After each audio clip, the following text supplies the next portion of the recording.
I was actually staring at a standard data science workflow this morning, and you know the drill. Oh, yeah, the classic 5 steps. Right. You define the question, you find the data. Build the analysis. Exactly. Yeah. Build the analysis, draft the report, and present the findings. 5 steps. And most of us look at that list and think, great, I'll just have AI write the report at step 4 and I'll do the rest. Which feels totally logical. But according to a new NBER paper we're doing a deep dive on today from Demirer, Horton, and their team, that approach is actually completely backwards. It really is. The paper is called Chaining Tasks, Redefining Work, and it essentially proves that plugging AI into just one random step of a workflow doesn't actually save you much time. Because it's not about swapping out individual parts. Right, it's about the sequence. So our mission today is to unpack this theory of AI chaining and figure out why the actual order of your to-do list matters way more than how good the AI is at any specific task. To really get this, we have to look at how they categorize work. They break it down into 3 modes. There's manual, which is just human execution and checking. Then augmented, where a human uses AI, but still has to verify the output immediately. And finally, automated. Which is kind of the holy grail here, right? Oh, absolutely. Automated is where the AI does the work under the hood and passes it directly to the next step without a human stopping to check it. And that distinction is crucial because of the verification cost. Yeah. I mean, if I have to stop and check the AI's work after every single step, I haven't really saved any time at all. You've just swapped doing for checking. Exactly. Which brings us to this amazing aha moment in the paper.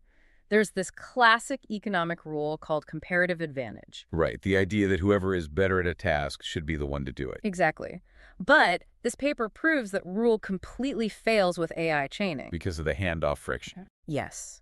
Think of it like a relay race. You might be a faster runner than the AI, but if you have to stop, clumsily grab the baton, check it, and then start running again, you lose all your momentum. So the paper argues it's actually better to let the AI run a slower lap if it means it never has to hand off the baton. Which is wild. We are essentially prioritizing flow over pure skill. You're saying it makes economic sense to let AI do a task it's technically worse at than a human, just to keep the chain unbroken. Because adjacency is everything. Yeah. If the AI is doing step 2 and step 4, you want it doing step 3, even if it does a mediocre job, just to bridge the gap. And if you don't do that, you get what the researchers call fragmentation. Right, where your AI tasks are scattered like confetti and productivity stalls out because of all those human interruptions. And that fragmentation is exactly what so many of you are struggling with in your businesses right now.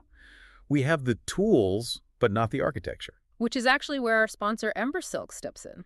Yes.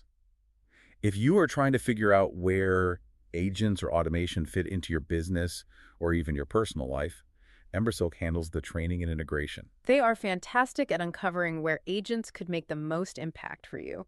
Check out embersilk.com for your AI needs. Highly recommend them. Now, jumping back into the evidence in this paper, they didn't just theorize this chaining concept. Not at all. They backed it up with massive data sets. They took the ONET database, which is basically the U.S. government's massive encyclopedia of job skills. And they compared it against real-world usage data from Anthropic's Economic Index. And the data totally confirmed it. AI adoption is happening in contiguous blocks or chains, not random isolated tasks.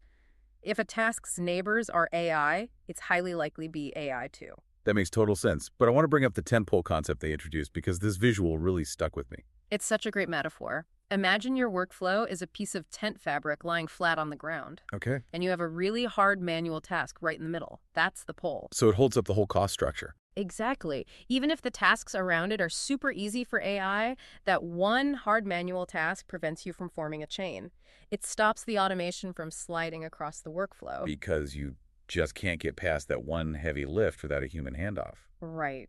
So if we zoom out a bit, this beautifully explains the productivity J-curve everyone talks about. We're in the dip right now, aren't we?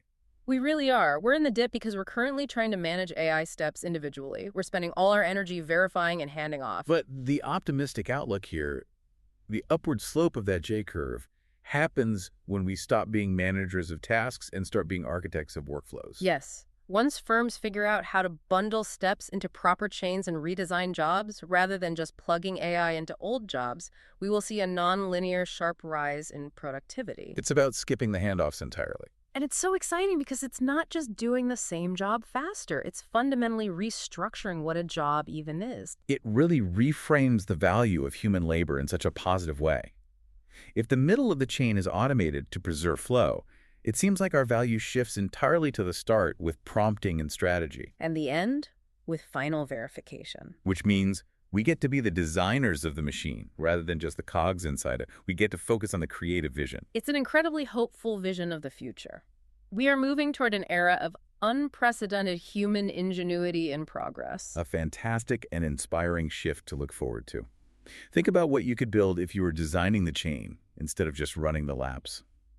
Well, that's it for today's deep dive into chaining tasks. If you enjoyed this podcast, please subscribe to the show. Hey, and leave us a 5-star review if you can. It really does help get the word out. Thanks for tuning in.